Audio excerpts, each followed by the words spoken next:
நமசிவாயம். நல்லதுங்க. என்னுடைய இயற்பெயர், தாய் தந்தை அழைத்த பெயர் சுப்பிரமணிய பிள்ளை.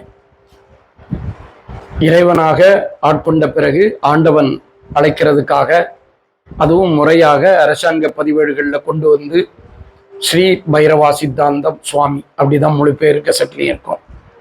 இந்த சுப்பிரமணிய பிள்ளைங்கிற அந்த பிள்ளைகளுடைய இனிஷியலுக்கு குழப்பம் வரக்கூடாதுன்னு இந்த ஸ்ரீ பைரவா சித்தாந்தம் சுவாமி என்னுடைய பெயர். சுவாமின்னு கூப்பிட்டா திரும்பி பார்த்துருவேன். அது என் பேரு தான். தெய்வத்துக்கு நிகரான நிலைகள்ல நாம பயணம் செய்யணும்னா மலம் ஜலம் கழிக்கதான் நிறுத்தி இருக்கணும். பேர் கந்தசுவாமி, அது எப்படி வேணாலும் பேர் வச்சிருக்கலாம். அதனால சுவாமிங்கிற பட்டம் என்னுடைய பெயர் தான். இறைவன் அழைக்கிற பெயருக்கு இந்த பக்தர்களும் அப்படி கூப்பிடுறதுக்கு ஒரு அனுமதி. பைரவங்கிறது பயமறியாத ஒரு நிலை. வடமொழி சொல்லது, தென்னகத்து சொல் பைரவன் தான். பைரவங்கிறது பயமே அறியாத நிலை போலதான் இந்த செயல் இருக்கும். இந்த உடலுடைய ஆதிக்கங்கள் ஆண்டவன் கொடுத்தது. இந்த மண் வாங்குறதுக்கு முன்னாடியே இத்திருத்தலத்துல நான் 2012ஆம் ஆண்டுல கும்பாபிஷேகம் குளிப்பேன்னு சொன்னது. 2012 கும்பாபிஷேகம் சொன்னபடியே நடந்துச்சு. இந்த பூமியோட பூஜை ஒவ்வொன்றும் நடக்கும் போதே கும்பாபிஷேக தேதிகள் சொல்லப்பட்டு கட்டப்பட்ட பீடங்கள். இது 13வது வருஷம் இந்த பீடம் நகர்ந்து கொண்டு வருகிறது. இன்னும் காலத்துக்கும் விழாக்கள் நிலைநிறுத்தப்பட்டு அதுக்குரிய அலங்காரங்களை தேடி போகும். எந்த சூழலுக்கும் கட்டுமான நிலைகள்ல கட்டடங்கள் கட்டலாம், உபயங்கள் வாங்கலாம். கடவுள் தரிசனத்துக்கு ₹1 கூட கட்டண காசு இருக்கக்கூடாது.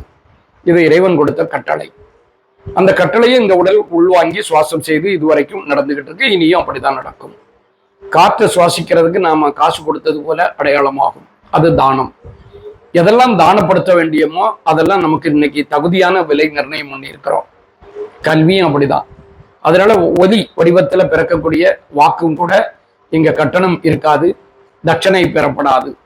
ஆண்டவன் கொடுக்கிற அடையாளங்கள்ல நம்ம இறைவனுடைய செயல்கள்ல ஒன்றை அனுபவிக்கிறோம்னு சொன்னா அது ஏதோ ஒரு தட்சணை வச்சிருவோம், ₹10. அதை அப்படிதான் பிரசாதத்துல காணிக்க தட்டு போடுவாங்க. அதுபோல தட்சணை வச்சு பழகுவாங்க. இந்த ஆலயத்துல அரிசி பிரதானமா அது கேட்கப்பட்டிருக்கு. அரிசி கேட்கும் போது யாரும் எத்தனை அரிசின்னு எண்ணி தர போறது இல்லை. எண்ணி தராத ஒரு கைங்கரியத்தை அந்த பக்தர்கள் செலுத்தும் போது ஆண்டவன் அள்ளி கொடுக்கிற ஒரு பாக்கியம் பிறக்கும். அப்படிதான் திருப்பதி தேவஸ்தானத்துல அந்த ஏழுமலையானுக்கு எண்ணி கொடுக்காத காசா சில்லறையா சேர்த்து வச்சு கொண்டு கொடுத்தாங்க. அது பிரதபலன் ஆச்சு.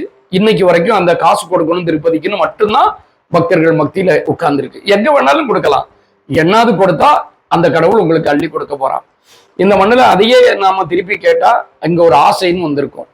அதனால அரிசி ஹரிச்சந்திரன் வாங்கின கூலி, காசி மண்ணோட அடையாளம். ஹரிச்சந்திரன் சொன்னாலே அந்த காசி வந்துடும்.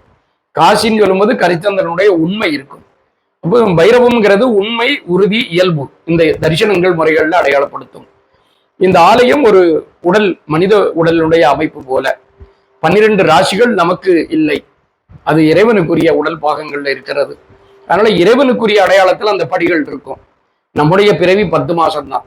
12 மாதங்கிறது இறைவனோடு நம்ம சேர்ந்து வாழ போகிறோம் மரணத்துக்கு பிறகு.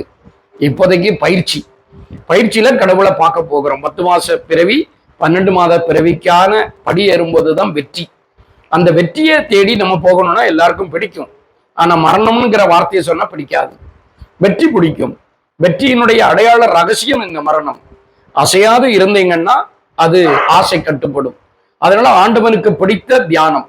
அங்கேயும் மரண பயிற்சி போலதான், மூச்சை நிறுத்தணும்.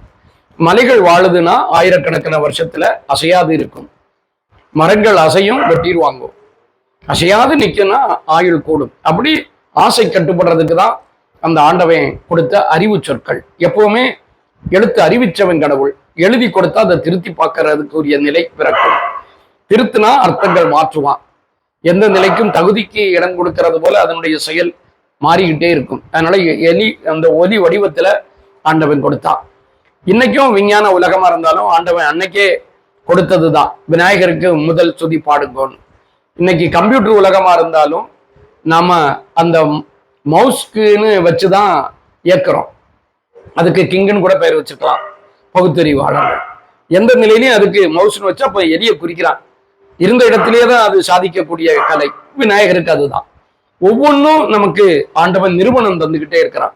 அப்படி நிரூபிச்சு கொடுக்கக்கூடிய அடையாள நிலை பூமி இந்த திருவடி சூலத்துல இருக்கக்கூடிய ஸ்ரீ மகா பைரவர் ருத்ர ஆலயம். இதை பைரவர் வீடுன்னு நம்ம பேர் போட்டிருக்கிறோம். ஏன்னா காலையில திறக்கிறது, கண்டினியூவா இரவு 8 மணி வரைக்கும் இந்த ஆலயம் திறந்திருக்கும். வீடுன்னு சொல்லும்போது நமக்கு ஏதோ ஒரு பாட்டு படிச்சுட்டு வருவான், ஒரு சந்தோஷத்துல ஏதோ செல்போன் எடுத்துட்டு வருவான். இறைவன் தண்டனைக்கு ஆளாக மாட்டோம். வீட்டுல இருக்கிறது போல நம்ம வீட்டுல பூஜாரை வச்சுக்கிட்டு சண்டை போடுவோம், தமாஸ் பண்ணுவோம், ஏதோ ஒரு உடை விடுப்போம். குளிச்சுட்டு பூஜாரைக்கு உள்ளுக்கு போனாதான் கடவுள் இருக்கான்னு உணர்வோம். அப்ப வீட்டுக்குள்ளுக்கு பூஜை இருக்கு, கடவுள் இருக்காருன்னு நம்ம மறந்துடுவோம். இது வீடுன்னு சொல்லும்போது இவங்க உள்ள வரும்போது சுவாமியை பார்க்கலாம். தண்டிக்க கூடாது ஆண்டவன் சொல்றதுனுடைய அடையாளம். அரவணைக்கணும். அந்த அரவணைப்பு இருந்தா அவன் அன்பால தான் இருக்கணும். அன்பால இருக்கும்போது அது பாலக்கல்லையில இருக்கணும். அதனால இங்க இந்த ஆலயம் கஷேத்திர பால பைரவர்னு இருக்கு. காலபைரவர் ரூபம் தான். வளர்ச்சி அடைய அடைய அது காலபைரவன்னு பேர் தொலைங்கி உருவச்சிலையை மாற்ற போறது இல்லை. இந்த கோவிலுடைய வளர்ச்சி மிக பிரம்மாண்டமான நிலையான ஒரு அன்பு கொண்ட ஆலயம் பகுதியாட்டு அது வளரும். அதனால தானம் தர்மங்கள் இங்க பிறக்கணும். கட்டணம் இல்லாம கொண்டு வரோம். இன்னைக்கு பார்க்கிங்ல அந்த காசு வாங்க தான் செய்யறாங்க. ஆனால் அது மைதானங்கள் சீர் செஞ்ச பிறகு அதையும் வாங்கக்கூடாதுன்னு நிறுத்தி இருக்கிறோம். அரிசி கொண்டு வர்றது இந்த ஆலயத்துல ஆண்டவன் கொடுத்த வாக்கு தான். நீங்க இந்த ஆலயத்துக்கு அரிசி நேரடியா கொண்டு வரணும். இந்த உடல் மரணம் அடைஞ்ச போல ஒரு விதியை ஏற்படுத்திக்கிட்டு நம்ம கொண்டு வரணும். எங்கேயும் கீழே வைக்கக்கூடாது, சொந்தக்கார வீட்டுல தங்கக்கூடாது, வணங்கிடக்கூடாது. அப்படி நேரம் இந்த ஆலயம் வந்து அரிசி படிகள் ஏறும்போது மனசுக்கு பிடிச்சதை கேட்டுக்கிட்டு அரிசி வாங்குற கூடாரத்துல கொடுத்து அங்க கொடுக்கிற பிரசாத அரிசியை சமைச்சு சாப்பிட்டா போரும். 27 தினத்துல நம்முடைய வேண்டுதலுக்கான வழி அல்லது விடை கிடைத்தே தீரும். இது 13 வருடங்கள் ஆன பிறகும் ஒரு பக்தர் கூட அரிசி சரியான முறைகள்ல விதி பயடி கொண்டு வந்து எனக்கு இது நடக்கல, விடை தெரியல அப்படி சொன்னதில்லை. ஒவ்வொன்றுக்கும் ஒவ்வொரு நேரம் நமக்கு பசி எடுக்கிறது போல, ஒவ்வொரு நேரம் சாப்பிட்றது போல, ஒவ்வொரு பிரார்த்தனைக்கும் தனித்தனியா அரிசி கொடுக்கணும். ஒரு முறை அரிசி கொடுத்துட்டு அடுத்த நாளைக்குள்ள எனக்கு வேண்டுதலை நிறைவேற்றணும்னா அது அரிசி கொடுக்கணும்னு இருக்கும். அந்த அரிசி இங்க பக்தர்களுக்கான தானத்துக்கு பயன்படும். மற்றபடி பஞ்சங்கள் போக்குறதுக்கான நிறைகள்ல இந்த கிராம மக்களுக்கு மழை வெள்ளம் வரும்போது கொடுத்துருக்கு. அப்போ வாங்கப்பட்ட தானம் தர்மமா வெளியே பிறக்கும். எந்த நிலையிலையும் அதனுடைய செயல்பாடு அதுதான். இது வரைக்கும் அப்படி நடந்துகிட்டு இருக்கு. பொதுவா நீல நிற உடை இறைவனுக்கு பிடித்த நிலை. ஏன்னா அதுல ஒரு மாயை கலந்து இருக்கும். அதனாலதான் கண்ணனும் அதை செயல்படுத்தி இருக்கிறான். நீல நிற மேனியோடு தான் இறை நிலைகள் பிறக்கப்பட்டிருக்கு. அதுல மிருகங்களோடு நமக்கு அந்த நிறங்கள் போனா அது ஒத்துழைக்கும். அதனாலதான் சபரிமலை ஈஸ்வரனுக்கு அதை முதல்ல நிலைநிறுத்தினாங்க. இது வனங்கள்ல இருக்கிறதுனால அப்படி ஒரு காட்சி கொண்டு வர சொல்றோம். பைரவர் உடையில் ஆடை இல்லாததுனால நமக்கு அது பக்தர்கள் கிட்ட ஊர்ஜிதப்படுத்தி சொல்றதுக்கு இல்லை. எழுதி மட்டும் போட்டிருக்கலாம். வாசிச்சு பார்த்தானா அவங்க ஏன்னு கேட்கலாம். அந்த ஏங்கிற கேள்வி ஞான வழியில பிறக்கக்கூடிய விடையா அவங்களுக்கு போய் அந்த புத்திக்கு புரிதலுக்கு இடம் கொடுக்கும். நல்வழி காட்டணும் நமக்குன்னு சொன்னா அதை நம்ம வாழ்ந்து தான் காட்டணும். யாரையும் கூப்பிட்டு பிரசங்கம் பண்ணவோ உபதேசம் செய்யவோ அதுக்கு இடம் கொடுக்காது. வாழ்ந்து காட்டணும். வாழ்ந்து காட்டும் போது அதை அந்த வாழ்க்கையோட பாதங்களை பின்பற்றக்கூடிய சாதாரண இயல்பு கொண்ட பக்தியில அந்த மானிடர்கள் வருவார்கள். எப்பயுமே நமக்கு பொதுவா அடிமை இல்லாத பழக்கம் வச்சிருக்கணும். உணவுல ஆரம்பிக்கணும். அடிமை ஆகக்கூடாது. ஒரு நாள் இட்லி, ஒரு நாள் தோசை, ஒரே தெரிஞ்சோன்னா ஒரு நாள் மாற்றி உணவு எடுத்தா அன்னைக்கு பிடிக்காம போகும். பக்தி உட்பட அப்படிதான் இருக்கணும். எந்த நிலையிலையும் அடிக்கடி கோவில் போய் இருந்து தரிசனம் செய்ய வேண்டிய பழக்கம் இல்லை. இறைவனை நினைக்கணும். அது நம்முடைய சுவாசம் போல. அதுதான் நமக்கு நீண்ட தூரம் ஓடிக்கிட்டே இருக்கும். வளைந்து நெளிந்து தான் அந்த சுவாசத்தினுடைய அடையாளமும் போகும். நிச்சயமா நாமும் அப்படி வளைந்து நெளிந்து கொடுக்கணும். ஆனாலும் கம்பீரமா இருக்கணும். கம்பீரமா நிக்கணும். அதுல பணிவுங்கிற பயிற்சி இருக்கணும். உச்சித்தலை மட்டும் குனிஞ்சா போறோம். காலில் விழுந்து வணங்க வேண்டாம்ங்கிறத ஆண்டவன் கொடுக்கிறது. ஏன்னா நம்ம அந்த புறங்கையை கொண்டுதான் விழுவோம். அது பொய் சொல்றோம்னு தான் உறுதியாட்டு நம்ம விழ போறோம். அதனால இது புறங்கை கொண்டு விழாம இந்த மாதிரி பாதங்களை கழுவுங்கன்னு சொல்றதுக்கு தான் அந்த ஆண்டவனுக்கு பாதம் அந்த இறை சன்னிதானத்துல நிறுவப்பட்டிருக்கு. இப்போ பாதங்கள் கழுவலாம். நிச்சயமா இந்த கால்களை கழுவிட்டு நாம திருப்பி பாதங்கள் போகணும். அது நம்முடைய சொந்த கர்ம நிலை அடிப்படையில உடல் செயல்படுமானால் நாமே அதை செய்யணும். கர்ம நிலை பிழைகளா இருக்கும்போது அது சிறு குழந்தையோ, மகானோ, ரிஷியோ, தாயோ, தகப்பனாரோ நாம எதிர்பார்ப்பு இல்லாம அந்த பணிவிடையை செய்யலாம். அடுத்தவங்களா இருந்தா அது அனுமதி வாங்கி செய்யணும். இறை கொடுக்கிற அறிவுரைகள் அதுதான். அல்லாம இது கட்டளை அப்படின்னு சொன்னா நிச்சயமா அவனுக்கு கோபம் வரும், வருத்தங்கள் வரும்.